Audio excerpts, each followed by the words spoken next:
Halo semua, di video ini kita akan membahas chapter 8, yaitu Publish and Share in Power BI. Nah, di dalam chapter 8 ini ada 9 subchapter yang akan kita pelajari ya. 8.1 Introduction to Content Packs, Security, and Groups. Di bagian ini, kita akan mempelajari beberapa cara yang ditawarkan oleh Microsoft Power BI dalam hal membagikan dashboard atau reportnya kepada orang-orang yang dikehendaki, misalnya kepada teman, teman kerja, ataupun tim. Nah, di sini kita bisa mempublish dari Power BI Desktop Reports ke Power BI Service, seperti yang sudah kita pelajari tadi, yaitu kita bisa klik ke tab menu Home, lalu kita publish. Nah, nanti kita juga akan mempelajari fitur-fitur yang ada di dalam Power BI Service. Kemudian nanti kita akan belajar cara print dan export dashboard atau reportnya. Kemudian kita mempelajari Power BI Mobile, membuat workspace dan apps, kemudian cara menggunakan apps. Lalu di 8.8 nanti kita akan mempelajari mengintegrasikan dengan OneDrive Business. Lalu di 8.9 nanti kita akan belajar publish ke website. Nah, untuk 8.7 sampai 8.9 ini tidak kita bahas secara menyeluruh. Nah, hanya akan kita pelajari secara singkat aja. Nah, jadi teman-teman, untuk lebih detailnya bisa lihat-lihat dan baca di modul ya, teman-teman. 8.2 Publish Power BI Desktop Reports. Di sini kita akan lebih ke belajar fitur-fitur dari Power BI Service karena untuk caranya sudah kita pelajari di chapter 7 tadi. Oke, teman-teman bisa kembali ke My Workspace terus pilih dashboard yang udah kita buat di chapter 7 ya. Nah, oke, kalau udah masuk ke dashboard kita lihat di sini teman-teman ada tulisannya file ya, teman-teman. Kalau kita pilih, lalu kita klik yang save a copy ini, maka di sini kita bisa menduplikasi dashboard kita. Nah, menduplikasi dashboard ini tujuannya supaya apabila terjadi kehilangan data atau datanya tidak sengaja terubah, kita punya backup, teman-teman. Oke, sekarang kita mau buat duplikasi untuk di chapter 8 ini, teman-teman. Lalu kita pilih duplicate. Nah, udah jadi teman-teman, duplikasinya udah sukses. Nah, sekarang kita mau kembali ke My Workspace nih, teman-teman. Maka akan muncul dashboard yang baru yang bernama chapter 8. Nah, sekarang bisa kita klik. Oke, kemudian di file ini kita juga bisa manage permission, atau di sini kita bisa ngatur aksesnya kepada siapa aja, baik orang maupun groups. Nah, di sini kalau kita mau nambahin usernya, kita bisa pilih yang add user ini, teman-teman. Oke, kita sekarang mau kembali ke dashboardnya lagi. Nah, di sini selanjutnya bisa print this page nih teman-teman untuk ngeprint halaman ini ya. Nah, selanjutnya ada performance inspector. Ini untuk melihat bagaimana kondisi jaringan saat ini atau performa Power BI-nya. Nah, selanjutnya di sini ada settings juga. Settings ini untuk melihat siapa ownernya, terus dashboard name-nya apa. Kemudian ada fitur-fitur yang bisa kita allow dan juga tidak kita izinkan, kayak gitu. Misalnya ada Q&A nih, kita mau ngizinin orang bisa menanyakan atau menggunakan Q&A di dalam dashboard ini, kayak gitu. Atau komen dan sebagainya, kayak gitu. Nah, kemudian kalau teman-teman lihat di share ini sama seperti yang di chapter 7 ya teman-teman, kita bisa membagikan ke orang-orang yang kita kehendaki. Kurang lebih ini sama dengan manage permission ya teman-teman. Nah, kemudian chat in Teams ini semacam mengintegrasikan dengan Teams supaya kita bisa chat di dalam Teams, kayak gitu teman-teman. Selanjutnya ada komen. Di sini teman-teman bisa memberikan komen apapun supaya bisa dilihat oleh orang-orang yang bisa mengakses ke dalam dashboard ini. Misalnya, mau beri komen, Dear all, mohon tambahkan datanya.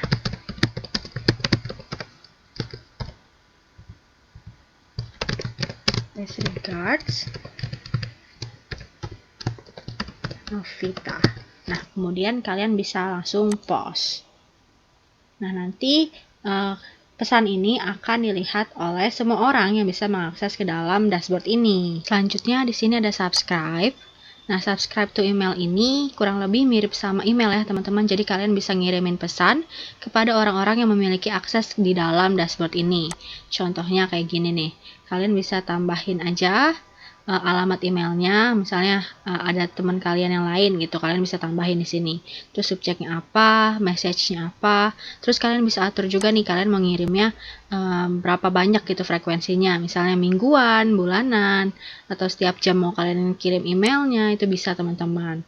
Terus harinya hari apa aja, kalian bisa tentuin ya, bisa atur di sini. Kemudian kalian bisa schedule mulai kalian mengirimnya ini kapan, terus tanggal mulanya kapan, tanggal berakhirnya kapan, terus akses dan link to dashboard in Power BI ini kalian bisa atur teman-teman. Ini kurang lebih seperti email kayak gitu. Kemudian edit. Nah, di sini ada add a tile. Ini sama seperti yang tadi teman-teman, kalian bisa nambahin media-media seperti web content, image, text box, video. Terus kalian juga bisa masukin real time data atau seperti streaming kayak gitu teman-teman. Nah, kemudian kalian juga bisa mengatur dashboard temanya. Di sini misalnya kalian mau ubah jadi dark, terus atau mau kalian ubah jadi custom di sini. Nih, di sini bisa kalian ganti warnanya, misalnya mau warna kuning. Nah, kayak gitu teman-teman. Kalau mau bisa kalian save aja. Kayak gitu.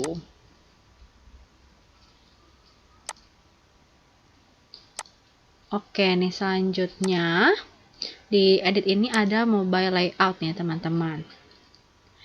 Ini itu adalah tampilan kalau misalnya kalian lihat dashboard ini melalui Power BI Mobile, kayak gitu dari ponsel kalian. Nah, kalau mau kembali kalian tinggal klik yang ini aja, ke web layout. Oke, selanjutnya titik 3 ini, si related content. Oke, jadi di sini teman-teman bisa melihat dashboard ini datanya dari mana aja. Nah, karena dashboard ini dibuat berdasarkan quick insight ya, tadi di chapter 7, maka tidak ada reports yang tercatat. Nah, sedangkan kalau teman-teman membuat visualisasi di suatu report, kemudian report tersebut kalian publish ke Power BI Service, lalu membuat dashboardnya based report tersebut, maka report-report tersebut akan muncul di sini nih teman-teman. Selanjutnya titik 3 lagi, open lineage view. Nah, di sini kita bisa melihat flow dari data yang kita gunakan.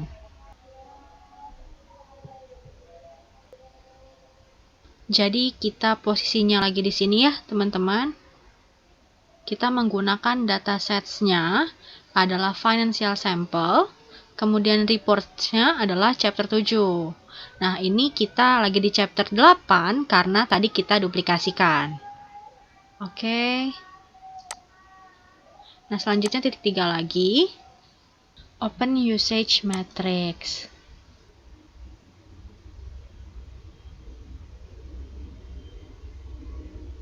Nah, di sini teman-teman bisa ngeliat nih berapa banyak orang-orang yang melihat dashboard kalian per harinya, terus unique viewers atau ini tuh orang-orang yang berbeda gitu per akunnya, berapa banyak yang melihat dashboardnya per harinya, kemudian berapa banyak sih yang membagikan atau yang share dashboard ini ke orang lain, kayak gitu. Oke, kemudian di sini kita mau balik lagi ke dashboard kita yang tadi. Nah, di sini kita mau titik 3 lagi. Di sini kita bisa set as feature ya, teman-teman. Jadi di sini kayak ini tuh dashboard yang paling utama kayak gitu. Nah, kemudian bisa juga kalau misalnya mau di disable, tinggal pencet yang ini. Jadi dia udah tidak menjadi yang di feature lagi gitu, teman-teman. Oke, selanjutnya di sini kita juga bisa memperbesar halamannya. Kayak gini. Kemudian kalau mau kecilin kita bisa yang close atau kita bisa pencet di keyboard kita yang tulisannya escape ya, ESC. Nah, oke, selanjutnya di sini kita bisa add to favorite. Nah, jadi nanti kita bisa lihat dia di sini ya, teman-teman. Nih, ada chapter 8 di favorit kita. Nah, kemudian bisa lihat lagi juga ke workspace kita lagi, balik ke yang tadi, chapter 8 sini. Oke, di sini kita lihat ada refresh ya, teman-teman. Jadi kalau misalnya report kita ada yang terubah, maka teman-teman bisa refresh supaya ini jadi lebih sesuai dengan data kita yang kita pakai, kayak gitu. 8.3 Print and Export Dashboard and Reports.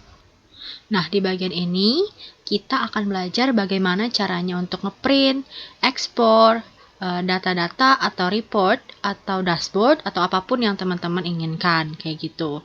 Kalian bisa ke sini, file, lalu print this page. Nah, kemudian di sini teman-teman bisa milih ya, teman-teman mau save as PDF atau teman-teman mau pilih print ke printer, ke fax atau yang lain sebagainya, teman-teman.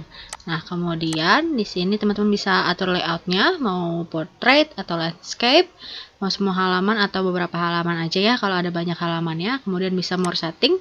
Di sini teman-teman bisa atur paper size-nya, mau A4, letter, dan sebagainya. Kalian bisa pilih di sini.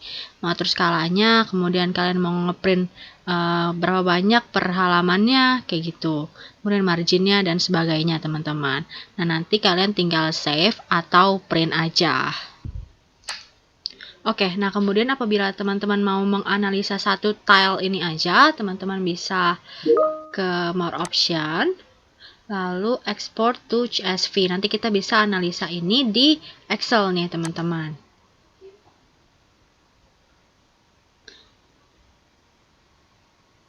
Nah, kemudian nanti di sini kita akan mendownload Excel-nya ya, teman-teman, secara otomatis. Lalu di sini kita bisa open.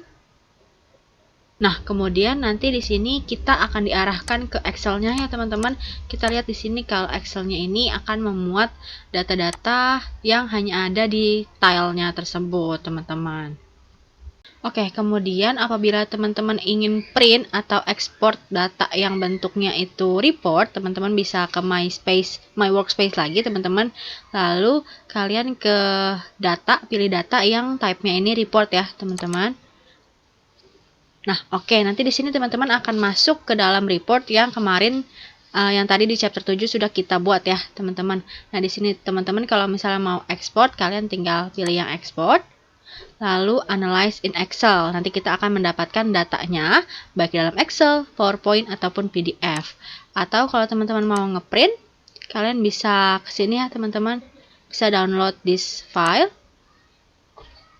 Nanti akan ke download yang bentuknya PBIX. Atau di sini juga teman-teman bisa print this page. Nah, nanti kalian teman-teman bisa printnya dalam bentuknya PDF, kemudian fax dan lain sebagainya, kayak gitu, teman-teman. Nanti bisa kalian tinggal save atau print aja. 8.4 Introducing Power BI Mobile. Untuk Power BI Mobile, teman-teman bisa download di App Store atau di Play Store, tergantung tipe masing-masing HP kalian atau tablet kalian ya, teman-teman. Dimana di Power BI Mobile ini, teman-teman bisa memasukkan akun kalian masing-masing sesuai akun saat kalian masuk ke dalam Power BI Service. Nah, sedikit pengetahuan juga ya, teman-teman, kalau di Power BI Mobile ini ada fitur Annotate and Share Your Insight. Nah, di sini teman-teman bisa ngegambar-gambar gitu nih, teman-teman, kayak di sini. Kalian bisa nandain mana sih data yang krusial gitu untuk data kalian gitu. Misalnya di tahun ini ada peningkatan penjualan atau penurunan penjualan, atau paling banyak penjualan X gitu di tahun segini. Nah, kalian bisa nandain gitu, teman-teman. Nah, kemudian setelah di annotate ini, teman-teman bisa untuk ngirimin hasil annotate ini ke teman-teman kalian gitu, bisa di-share. Kayak gitu. 8.5 Create Workspace in Power BI.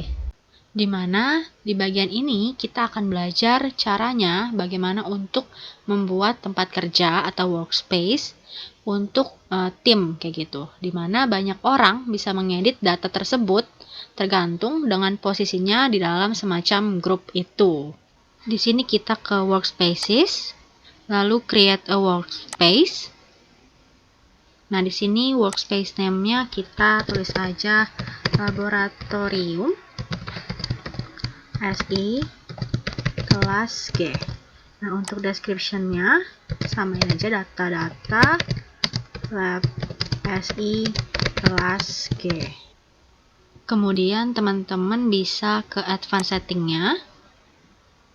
Nah, di sini teman-teman bisa menentukan siapa aja sih yang berhak atas workspace ini. Kayak gitu. Nah, lalu abis itu di save aja. Nah, bisa langsung add content. Lalu get files, local file. Kemudian di sini kita mau masukin yang chapter 7 ini, teman-teman.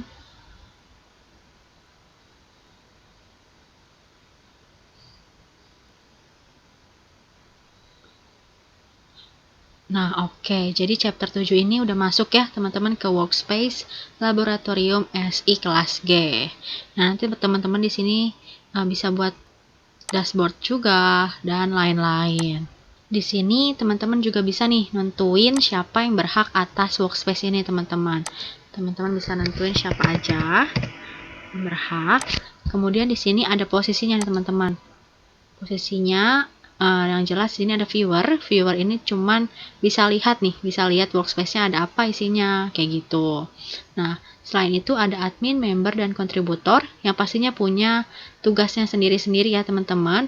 Dimana yang pastinya semakin tinggi jabatannya, semakin tinggi posisinya, akan semakin banyak permission yang ia punya, yang ia bisa lakukan di dalam workspace ini, kayak gitu. 8.6 Build Apps. Oke, kita ke dalam workspace yang laboratorium tadi lagi ya, teman-teman. Untuk membuat apps, caranya kita ke yang ada di pojok kanan, create app. Nah, lalu di sini kita bisa enter description-nya. Samain aja seperti tadi, data-data SI kelas G. Kemudian di sini kita bisa ubah logonya. Kita bisa upload, misalnya kita mau pakai foto kelas kita, atau mau pakai foto logo TSM, kayak gitu bisa. Atau kalau kita mau ubah tema warnanya aja, kita bisa ubah jadi yang ini. Nah, ini berubah jadi warna orange ya, teman-teman. Lalu selanjutnya ada contact information. Di sini kita bisa pilih antara ketiga ini. Kalau yang pertama kita mau nunjukin siapa sih publishernya nih ke semua anggota di app ini yang bisa, atau yang melihat app ini bisa tahu siapa publishernya, atau cuma nunjukin kontak-kontak yang ada di workspace, atau cuma nunjukin ke yang kita pilih gitu, ke spesifik orang yang kita pilih. Nah, misalnya kayak gini nih, teman-teman. Nah, oke, selanjutnya kita ke navigasi. Di navigasinya biarin aja kayak gini, nggak usah ada yang dirubah. Nah, selanjutnya ke permission-nya nih, teman-teman. Kita bisa kasih akses ke entire organization. Maksudnya itu ke semua yang punya akun yang misalnya 2019-50319 @setiatrisakti gitu, teman-teman. Yang punya akun setiatrisakti.ac.id ini bisa akses gitu, teman-teman. Atau kita cuma mau pilih individualsnya aja, kayak gitu, teman-teman. Di sini ya kita bisa ubah aksesnya. Kayak gitu. Nah, oke, kalau kayak gitu udah bisa kita publish app-nya. Nah, kita publish. Nah, kemudian bisa kita copy nih, teman-teman, linknya. Nanti kita bisa kasih ke orang-orang yang mungkin mau masuk atau melihat ke app kita, kayak gitu. Atau kita juga bisa langsung ke app-nya langsung nih, kita pilih yang go to app.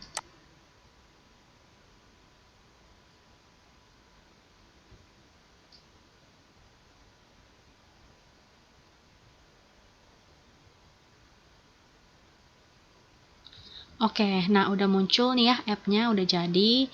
Terus kita bisa ke sini untuk melihat reportnya yang tadi udah kita upload. Nah, udah bisa kita lihat ya, teman-teman, udah jadi untuk app-nya. Lalu kita juga bisa lihat di bagian sini, kita ke go back dulu. Oke, di sini kita bisa lihat di apps ini ya, teman-teman. Nah, nanti app-nya ini akan muncul di setiap akun yang kita beri akses, teman-teman. 8.7 Use Apps. Oke, sekarang kita mau lihat-lihat apps yang ada di organisasi kita ya, teman-teman. Nah, di sini ada banyak contoh-contoh apps-nya. Ini punya kelas lain atau punya semester lalu, kayak gitu, teman-teman. Nah, jadi saya saranin kalian dengan teman kalian saling ngasih akses ya, teman-teman, untuk app yang nanti kalian buat. Jadi nanti kalian bisa nyoba untuk get it now app-nya tersebut. Nah, setelah ini saya akan sign in menggunakan akun saya yang tadi udah saya beri akses ya, teman-teman. Oke, di sini saya udah menggunakan akun saya yang lain ya, teman-teman. Di sini ceritanya saya yang diberi akses untuk melihat app dari akun lain gitu, teman-teman. Nah, gimana cara untuk bisa masuk ke apps tersebut? Caranya di sini ya, teman-teman, get apps. Lalu kalian search aja nama app-nya. Di sini ya, teman-teman, udah nemu. Nanti kalian cari app teman kalian ya. Nah, nanti kita bisa ngeliat nih, teman-teman, isi dari app-nya ya. Kayak gini contohnya.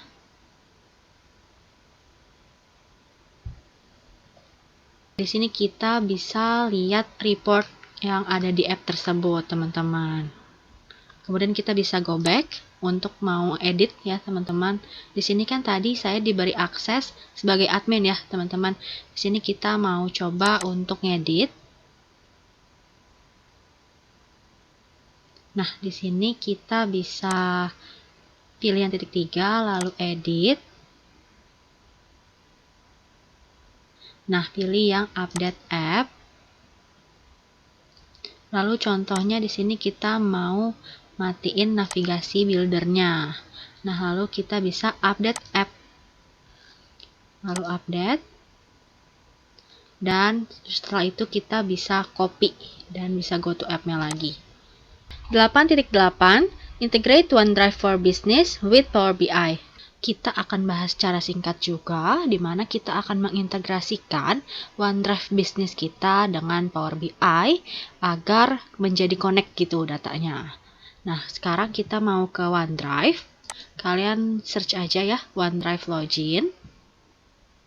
Kemudian nanti kalian masuk menggunakan akun Microsoft 365 kalian dengan password juga yang biasa kalian masuk untuk ke Microsoft Teams. Oke, kalau udah masuk ke akun OneDrive-nya menggunakan akun yang Setia Trisakti kalian itu, sekarang kita udah bisa mulai upload ya, teman-teman. Di sini kita mau upload files Excel. Di sini contohnya saya memasukin yang financial sample. Oke, nah kalau udah sukses uploadnya, kita bisa kembali ke Power BI service kita ya. Oke, di Power BI service-nya kita bisa ke get data ini ya, teman-teman. Lalu pilih yang create new content, files, get. Lalu pilih yang OneDrive Business. Oke, kemudian kalian cari yang Excel Financial Sample ya, teman-teman. Lalu tinggal kalian connect. Oke, di sini akan ada dua tampilan ya, teman-teman. Ada yang import dan juga ada yang connect.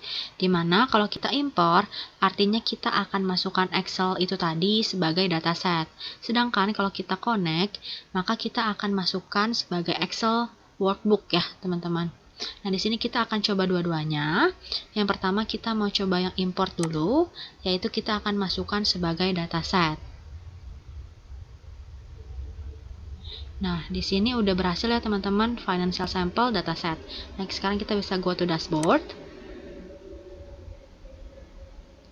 Nah, yang ini kalau kita klik nih teman-teman, maka akan mengarahkan kita ke dalam report teman-teman. Nah, akan mengarahkan kita ke dalam report kosong ini teman-teman, karena ya memang belum kita buat apa-apa ya tadi Excelnya. Nah, oke, sekarang kita mau masukkan sebagai workbook ya teman-teman. Kita bisa ke get data ini lagi. Lalu kita ulangin proses yang tadi ya teman-teman, create new content, files get, lalu OneDrive Business. Kemudian kita pilih yang financial sample yang mau kita masukin ya teman-teman, connect. Lalu sekarang kita pilih yang connect. Nah, oke, sekarang dia berhasil masuk sebagai workbook ya, teman-teman. Oke, kalau kita masuk nih ke sini, maka kita akan diarahkan ke dalam Excel online ya, teman-teman. Nah, yang dimana kalau misalnya ada kita ubah ya, teman-teman, di dalam OneDrive-nya, di Excel OneDrive-nya itu tadi. Nah, nanti dia akan connect juga ke ubah di dalam Power BI kita. Kayak gitu. 8.9 Publish to Web. Di bagian ini, kita akan secara singkat belajar tentang bagaimana caranya mempublish report ke dalam suatu website. Oke, di sini teman-teman bisa ke My Workspace lagi ya, teman-teman. Lalu pilih yang bentuknya report. Oke, kalau udah kebuka reportnya, sekarang kita ke bagian File, lalu ke bagian Embed Reports, lalu pilih yang Website or Portal. Nah, di sini nanti kita tinggal copy ya link yang ini. Ctrl+C di keyboard, lalu close, lalu kita buka tab yang baru aja nih teman-teman, new tab. Kemudian langsung kita pastekan aja ya teman-teman di new tab ini, Ctrl+V di keyboard, lalu tinggal kita enter.